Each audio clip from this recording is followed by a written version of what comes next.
You know, I'm still happy, even though you don't have material things that are helping making you feel secure and or happy, and much less for your loved ones. Money we need. Yeah. We need it for our survival. However, while we're in the process, whether we're in debt and with collection companies after us, or we're a high roller, whether we work for someone for small income, or we're self-employed with a big business, or just starting out. All during the course of that, we still have to remember we have to practice. You know, there's an old saying, how do you get to Carnegie Hall? Practice, lots of practice. That's good. Right? Yeah, Someone asked the cab driver how to get to Carnegie Hall. He said, practice, lots of practice. Yeah, right. So how do you get, now here's an interesting thing. Yeah. You know, we're off the track for a second. We'll get back. I didn't mean to get you off the track. Yeah. People always, they want to be happy. They want some love. They want some peace. They want some joy. And love is something else. And I always tell people, you can't get happiness. You can't get peace. You Beatles can't get wrote a love. song, Can't Buy Me Love. You see, the reason you can't get those things is because anything you can get, if you can get it, you can lose it. So you want those things, you're going to have to become them. So it's just like you're going to lose those things. Yeah. Anything you can Spell get, it out. It's a anything big you thing. can get, Yeah. you can lose. So happiness, love, joy, peace, if you're going to try and get them, just know if you can get it, you can lose it. But if you become them, if you become happiness. Does that apply to health? Does that apply to everything? Okay, spell it out. It's a big principle. Those things. Yeah. In other words, yeah. Look, you're walking. How can I become a Rolls Royce or something? A car. Every time you think you need something for your happiness, you're off the wrong path. Not that you shouldn't strive, but you can't think that that's the thing that's going to make you happy, because once you get it. What is going to make you happy? A good mindset, meditate, get in touch with your inner soul, find God, or what are some of the spiritual practice? There's a story. There's always a story spell it out. Of the fellow who was walking down the street with no shoes and was feeling horrible. He had no shoes. He said till he turned the corner and he saw a man with no feet. Yeah, I've heard that. So it's always, while we're striving to move ahead financially, it's always striving to practice happiness and gratitude for what you have. You know, it's and not be trying to get more all the time. You could be doing you call that getting more, but you can. But practice the being happiness. You know what's going to happen after a while? Okay, you maybe you practice it once a day. It's like you smell the greenery. Or you see, you walk the flowers. Yeah, something, and then before you know, you're practicing it twice a day, and then a half a dozen times a day. What's prompting that in a behavioral Anything sense? you want. Anything you want. You could set it up yourself, right? You just meditate or something. You could just use anything as a vehicle. Think of see you sitting by a stream fishing. I don't know, whatever works for you. But the point is to keep getting in touch with that feeling is coming from you. It's not coming from getting the latest fashion. Okay, what about, is it coming from being in the presence of the David? You know, a great work of art. You feel a great sense of the accomplishment of Mr. Michelangelo. But just know something. The feeling is coming from you. It's not seeing coming. Children playing is so beautiful, you know, or squirrels running. You can get them from a lot of all different places. day long. Yeah. And keep in mind that it's you feeling you. You feeling you, you keep saying. Well, you're relating to. You? You're not feeling the squirrel. You're not feeling the children. No, but could you get that kind of a feeling by just, let's say, by going meditated? Sure, if you meditate, or what do you call it? What do you call it? Not meditate, but yoga. Yoga and that kind of thing. You know, comes down and go internally to yourself and thank your lucky stars for your good health, or for whatever, there you go. or your grandchildren. I was sitting with a young fella. With your lot the way it is, right? Yes, while striving every day. I was sitting with a young fellow, a friend of my two sons. He's a robust young guy, and he was eating, and he was, just eating, shoving in the food, shoving in. I touched his hand, a big salad and a burger or something. And I said to him, you don't like food, do you? And he laughed. Yeah, he's like, I stopped him. I said, I mean it. you don't like or enjoy food. I said, you don't have the vaguest clue that in that salad there's crunchy things, there's mushy things, there's soft things, there's bitter things, there's sweet things. There's a whole host in that salad of cucumbers, tomatoes, carrots, celery, lettuce, on and on. A bouquet of flavor. You don't have a clue. Yeah. So truth is, you don't enjoy food. You just enjoy the sensation of shoving it in and being full. I said, okay, you're onto something here. Yeah, right. Understand. So, I laugh sometimes. People go out and they go to their favorite restaurant for their favorite meal, and they take a few bites, and it's delicious. It's wonderful. And that's it. And then the rest of the half hour they're eating is yakety talking. And then they leave the restaurant and they go, wow, that was great. They didn't have a clue. When I go out to eat, I'm very bad company. Because you savor every mouthful. That's right. I eat in a sushi bar, and the chefs, they tell my wife, we love to watch Harris eat. Yeah. He just savors every single bite. I actually close my eyes and I find the deliciousness in it, so that when we left that restaurant, I truly enjoy. What if the food sucks? What if the food you should know where you're going. No, but you know what I'm saying. What if? You got to tell the chef, there's something very wrong. Like, I don't enjoy Mexican food, so I'm not going to go to a Mexican restaurant. Well, yeah, but you just haven't developed a taste for tamales and stuff. You got to develop a taste. You got to have develop a taste for, different kinds of things. But the point is, you have to enjoy each thing while you're doing it. I had a dad. Okay, now there's the wisdom to what you're saying. I had a dad, right? Enjoy each moment, actually, if you can do it. I mean, enjoy the beauty of the sky or whatever. There's all kinds of things that you could take. Extracting the most out of your life, which is why teaching book you relate that to yourself, then, because I think if that is an interiorized kind of thing, a conscious, not related to the outer environment. You have to be it. You have to be that. If you were in the middle of a thing where you were surrounded by, let's just take a real exam, that you're in a situation where people are being, all around you, people are being slaughtered by brigands, and you're there, and would it be a little bit difficult for you to ignore the lot of others who are being slaughtered right in your presence, right at your feet? They're falling at your feet. You could still be happy somehow by your having discovered another layer of yourself that's pure or something. You know what I'm saying? You always need to act appropriately. So okay, another voice of wisdom from Harry helps. Yeah, that's Harris so much helps. What's in the book being appropriate. Yeah, it tells you, the situation tells you what's appropriate. Sometimes you have to bite your tongue. Sometimes you have to speak up. Sometimes you have to stand up for yourself, and sometimes you have to be humble. Yeah. You know the situation. Oliver Twist used to have. Remember, was Oliver Twist? Was it Oliver Twist? He had a bowl of gruel. He had a gruel, and he went up and said, "Please, sir, could I have some more gruel?"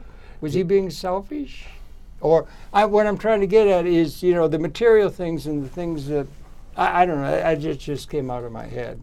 What I'm getting at is empathy is something, if you can appreciate empathy and appreciate the thing around you, or appreciate a work of art, or a beautiful sunset, or something like that, is not the same as it being appreciating just in a dreary situation, ignoring the outer. I don't know. What you're proposing is very important, but can you be happy all the time, or in that state of appreciating everything all the time, even though you're surrounded, let's say, by the chaos of the current market situation where so many people are being troubled? You don't care about other people, you just care.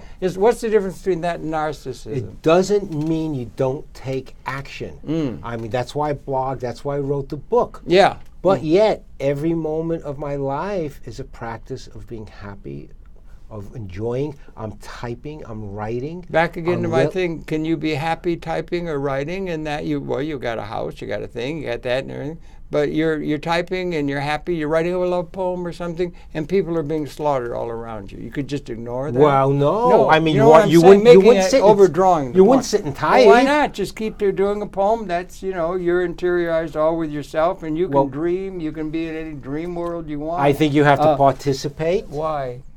If it's all interior. if it doesn't relate to but the outer world. But that doesn't mean on the outside. Or the gradations of, let's say, quality. Like, you can appreciate a Degas or a painting or a Picasso or something, but not just any painting. You decide discerning the value of things. Or suppose that salad you were salivating over with your own, what were they, Brussels sprouts? Or your Brussels sprouts and everything were very well prepared and the chef had made them really well. You would appreciate the beauty of that, right, as opposed to if they were sort of half rotten or something, Well, you wouldn't eat rotten food. Well, why would you eat rotten food? Maybe you're forced to. Well, if you're starving, you don't have a choice. Well, you don't have a choice. Okay, and you always need to make the best out of any situation. Make the best you can out of the situation, but not be so interiorized that you're narcissistic and only concerned with yourself. No.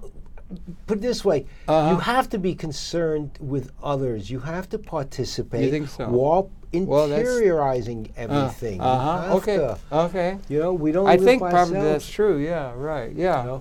Otherwise, I'd never written the book. I'd sit around and try to be happy. Why would I bother? Right. It's written so that people could. I'm just being a devil's advocate in a certain kind of way. Read the stories and experiences and everything between the lines that I've gone through. I've learned the lessons. And to apply to themselves. And you put them in your blog or in your thing. Blog in the book. It's HarrisHelps.org. Yeah. Yes. And that. Yeah. Now, when and your book is called "It's My Money and I Want It." That sounds like to some people that would be you're greedy for yourself. You want to get something. But it's not. It's the opposite. I'm not trying to take your money. Okay. It's my money, and I want it. think you ought to defend. You're talking about all these beautiful aesthetic values and that kind of thing, and interiorized conscience and everything. But you brought it up. We started talking about money. Right. Money is pretty filthy lucre in people's mind. Why would I have to be concerned with something like that? But your book is titled, "It's Not My Bliss, Interiorized Bliss and Joy. It's Money." And I want it. Because it's not my internalized meditative bliss that I achieve with Maharishi yoga or something. Well, you'd be surprised. It's subtle. It's what's between the lines. When you learn to stand up for yourself, when you learn to do better for yourself, how you start to feel better about yourself because maybe there was a health insurance claim that was denied, or there was a business situation you were getting beat up. Or the person in front of you is being beaten by hoodlums. Right. So you learn you could tiptoe past that with your joy? Didn't I say you always act appropriately? Oh, yes, you did. You did. You covered yourself. You have to act appropriately. Yeah, no, I'm just joking in a sense. You understand, right? Yeah. Because it's profound stuff you're bringing up. Yeah. So, I was growing up and I wanted to make a lot of money. I was 18, 19, 20 years old and I wanted to be rich. I wanted to be rich. I said to my dad, how much money do I need to be rich? And he said, Harris, he says, what would you do if you became rich? Lay on a beach all day and not work? You get bored. Wear 2 pair of pants at one time? Can't do that. Eat an extra slice of pizza more than you fill? You couldn't do that. There's no room, he said, so whatever you're looking for in terms of happiness, because that's why you want to make a lot of money, you think you'll be happy. He says, you're going to find it in the middle of your day, in the middle of your life, in the middle of your actions. Your father had a lot of wisdom, no? So you learned from your father. Right. So these were the lessons, and this is what we were talking about just now. So I said to him, lessons my father taught me. So I said, I understand, but Dad, I want to be rich. How much money do I need to be rich? Yeah, I got that. How much money do I need to be rich? And he said, if you always spend $1 less than you earn, you'll always be rich. You sound like we're Norman Vincent Peale, or but think positive. And all if you always spend $1 more than you earn, you're going to be unhappy. No matter how much you earn, you'll always be poor. I think that's on a lot of signs all over the place. A lot of from our ancient sages have told us that. Yeah. Then I had a professor say to me, he said, Harris, you're always going to be successful in anything you do. He said, because you always manage to figure out the best and easiest ways to do things. And he was right. I always did. And you combine that with spending $1 less, right? You'll always be rich. I always had a life. Now, Harold, people who we earned the same amount of money. I never made zillions of dollars. We earned the same amount of money, same kind of family situation. Even people earned more. I always had more, did more, and lived better than any of them. You sound like Susie Orman. I don't know, but it was because I always figured out the best and easiest ways to do things. And I'll give you a perfect example. The best and easiest. That's the mark of leadership. That's the mark of intellectual leadership. If you could have that and pass it on, like there you go. That's what I'm trying Harris to do. Helps. Go to Harris Helps, and you'll have some suggestions on how to achieve this. That is exactly what I'm trying to pass on. I'll give you a perfect example. I just came back from Aruba. Oh wow, great! Okay, Aruba's 9 days in Aruba. They got gambling there, don't they? I love to. You like to gamble? Well, if you play game? For more than you can afford to lose, you're gambling versus a night's entertainment. They do have casinos there. Oh, yeah. That's why I go there. I love casinos. You go there to casinos? Right. Now, they have sandy beaches and everything. Oh, they have everything. Yeah, right. Now, for some people, maybe $10 a night. For some people, maybe $1,000 a night. You mean to risk on that they could afford to lose. And if you go to play in the casino, what's the best game? I think it's craps. No, what's your favorite game? What's your favorite game? I like craps. I like blackjack. Blackjack, also, right? Okay. But so while I was there, it was interesting. Yeah. I bumped into a fella from business. He was there with his family, right? Him, his wife, and 2 sons, right? And he came on a Friday, was leaving on a Monday. They're there for 3 days. He's a government worker, and he said it took him 2 years to save up for this vacation. Yeah, cost him $4,200 for the 3 days. Woo. I said to him, so-and-so, I'm here for 9 days, right? And with the free continental breakfast that he had to pay for, which is $25 a head, I had for free. He paid $4,200, right? For 3 days, for 9 days, with the breakfast, another $50 a day, which is $450. I paid $2,600. $2,600 versus $42, 9 days. You found you were able to find a good It's my money, and I want it, and I find the best and easiest ways to do things. Oh, well, now you're down to some practical things that you could pass on to the people. Right. But you see, be alert to values. The real truth is between the lines. It's between the lines. Okay. I was with my daughter-in-law the other day, and my grandchild said, Mom, my mom is becoming like you. I said, why? And she's a doctor, therapist, and she's always very shy, even though she's an incredible doctor, psychologist. What happened was she had a little difficulty on the airline, and she called up to voice it. And the person said, I'm sorry, and she says, I want a supervisor. And the supervisor said, we're sorry, and tell you what, we'll try to make up for it. We'll give you 15,000 free points, frequent flyer points. Yeah. And she said, I'm sorry, but for my discomfort, no. 15,000, no. I want 50,000. They gave her 35,000 points, and she says, it doesn't make up, but okay, accept it. So, there you go. There you go. Bargain hard. She learned, she read between the lines of the book, okay? She got it from your book? No, not that specific thing. But she understood everything in the book because it writes for business people wanting to go in business 40 years, householders. She understood it's about standing up for yourself and speaking up. And when you do, you can get. She said to me, she says, "Okay, everyone calls me Harris. No, I don't have titles in my family." She says, Harris, I got 3 nights paid for in Georgia. That, Casey and I, my granddaughter, were traveling to because I spoke up. My granddaughter said, she's getting to be like you. And that's what the book is about. Everyone should become like Harris. Well, it's a matter of alert, self-confident. Self-confident. Once you stand up the first time for yourself, and I give stories of health insurance companies, people, some of their stories are in there, on denied claims or partially paid claims, like, they never pay you in full. It's always, this is out of pocket, there's no code, this is item is out of network, on and on, and we'll give you X amount on the whole thing. Right? Yeah. Believe me, there's articles on how they make up codes as they go along. But anyway, I have stories in there who people stood up to them, didn't what do they call it? Not file a claim, appeal. Just did the process I told them to. Silly, simple little process. They went back 2 years. One guy out in San Diego collected $4,700 for past monies in full. I can go on and on.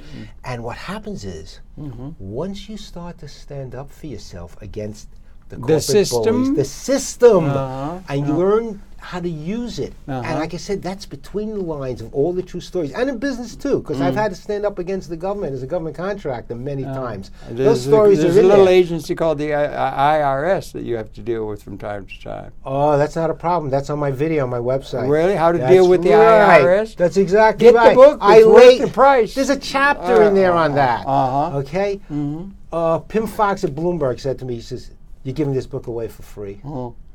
He says, $14.95. He says, "That's ridiculous. People can use this every day the rest of their lives. Charge a couple $100, they'd really come after it." He says, "It's for nothing." Yeah.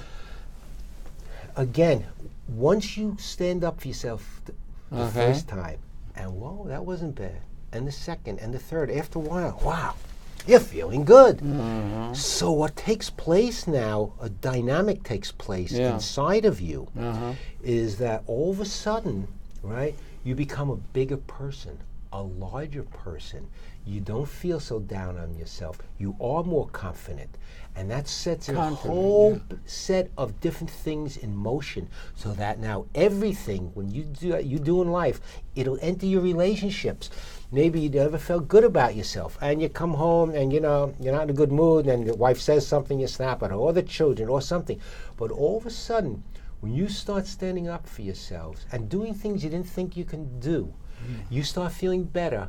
All of a sudden, it's a reflection in your relationships. You start feeling, and when you start feeling better, it comes out in your relationships, and the wife starts feeling better. Everything starts to get uplifted, and all that is in between the lines in the book. In between the lines. It sounds like Norman Vincent Peale, positive thinking. I mean, there have been this kind of things on other books and other exhortations in that direction. And, I'm sorry. No, that's all right. No, I'm sorry. Most books you get on money. Today, there's endless books on investing, how to get rich, or how to stay home, make six-figure income. I haven't seen a book on reality, and that's what I decided to do. Write a book on reality. It's got practical things that could really apply to real people in real situations. It's about your paycheck, John's paycheck, Tim's paycheck, Mary's paycheck, the paycheck you come home with right now. How, as Pimm Fox said, the man who teaches us how to squeeze more juice out of our orange. How everyone could do what I did. Had more, did more, lived better than people earning the same income or even more. I had a friend of mine who once said to me, Harold, he said, "Harris, you live better than rich people." I smiled. I knew why he was saying that. I said, "Why?" He said, "Because rich people are always in their office trying to make more money." He said, "You found a way of doing things that you not only live very well, more than, I would use the term, more better," like my grandchildren said. Yeah, it sounds like a kid, 5-year-old. Right, but it's true. You live more better and work less and easier than rich people. I'd be, in the summers, I'd be by my swimming pool. Right? And it comes down to so many different things. I have a friend of mine who said to me, "Look, Harris," I said, it starts with the very first time in the morning you open your eyes and you go out and you get your Starbucks cup of coffee. He says, "Whoa, please don't take my little pleasures away from me." I said, "Tell you what, I would never do that." So you go out and have your Starbucks, your wife, $3.50 each, that's $7. A couple pieces of pastries, you're up to $12, 7 days a week, $84. That's $5,000 at the end of the year. I'm not going to take that away from you. You keep it. By the way, I'm going to Aruba now for about a week. Either I'm going to spend 3 weeks in Europe because, you see, I have my cup of coffee at home for a few pennies, and I buy my piece of pastry, in the house. You could make it yourself. Keep your pleasure. You can make it yourself. My mother used to make great pastries. I can't find anything as good as you don't have to. I go to a local little Italian baked pastry shop. We'll pick up a little thing. Okay, so I don't want to take your little $12 a day habit away from you and your wife. Enjoy it. I'm going to Europe for 3 weeks with that money. You see what I'm saying? Yeah. Using your money. I'm not talking about budgeting. No. Everyone budgets, but they're not using their money properly. A perfect example, we go out for dinner. Now, I never get wine in a restaurant. First of all, you don't enjoy it. People are talking and you don't even enjoy it, okay? I pick up some nice wine for the house, and I'll buy it at Trader Joe's. It has an incredible imported selection. Yeah, they have a lot of stuff at Trader Joe's. Oh, imported. And it's growing like wildfire, isn't it, Trader Joe's? Yeah. I will buy a nice imported bottle from Australia or Spain. Are you a connoisseur or not? No, you're not. No, Okay. from Australia or Spain, or I even get organic wines there imported, and I'll pay $6 for the bottle. Okay, versus you go to a restaurant, and I'll enjoy it before we go out to dinner. We'll open it up in the house, have a nice couple of glasses, right? It costs $1.50 a glass. 4 of us sitting around, right? $6. You go in the restaurant. Everyone gets a glass of wine. $9 tax and tip is $12. A glass with tax and tip, at least $12 for a glass of wine with tax and tip. 4 people is almost $50. Well, that's $2,500 at the end of the year. I guess you could add these things up. Yeah, $2,500. Right. I just told you I went to Aruba for 9 days for $2,600. Okay?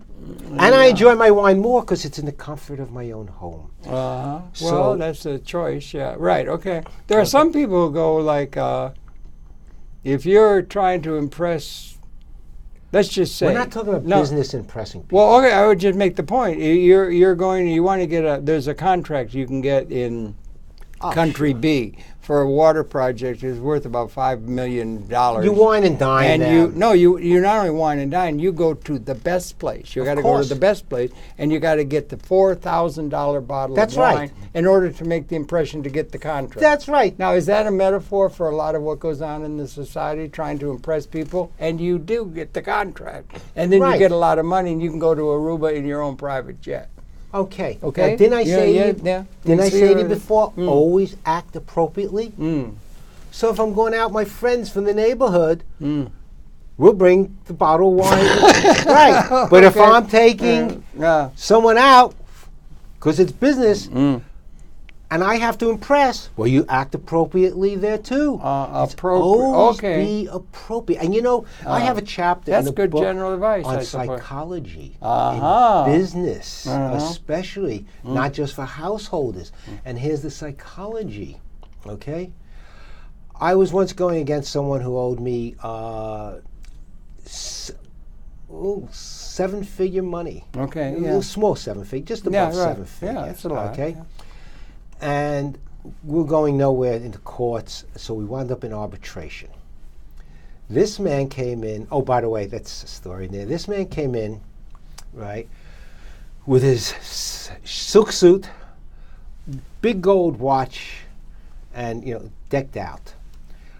I came, and my lawyer said to me, Harris, I know you.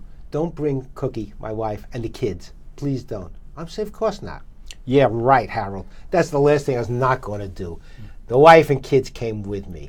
And I came in with a pair of plain Gap jeans and a plain blue sports shirt. So what was the outcome? We only got about 2 minutes left. Okay, so the outcome use was... Harry. The outcome was that the arbitrator spent a lot of time in private with the sharpshooter guy. Okay, he comes out and he says, now I heard the Hollywood version. Let me hear real life version. I got a very, very nice award. I dressed appropriately. I didn't want to be a big, sharp businessman. I wanted to be just a little humble guy that got beat up by a big, You're sharp like businessman. a method actor. You got to get the costume right. You have to act appropriate, Harold. Act appropriate. Appropriate. That's one of the major lessons in your book, I think. I think it'd be good for all the viewers who are watching this program to consider going out and getting this book. It's available now, right? Yeah. And it's called, do you mind if I show them here, maybe hold it right up to the camera? It's called It's My Money and I Want It. Right. It might be good for you to go out and get some practical advice on how to make a better life for yourself, which is really behind the philosophy contained in this book. And it's been my pleasure. While earning the same amount of money. While earning whatever, earning the same amount of money. And it's on my website. Beginning of a beautiful friendship, Absolutely. Harry. It's really good to meet and talk with you and be with that. And it's your pleasure to have had his perceptions, a wise person, that you might do well to tune yourself into. We're coming back again tomorrow, Harry. Harris, thank you very, very. Sorry I keep calling you Harry, but that'll go. Yeah, they call me other things. We won't go there. Harris, by any name, is still Harris. Thank you for viewing. We're coming back again tomorrow, and thanks for coming in. A pleasure. Okay. Until tomorrow. Thank you.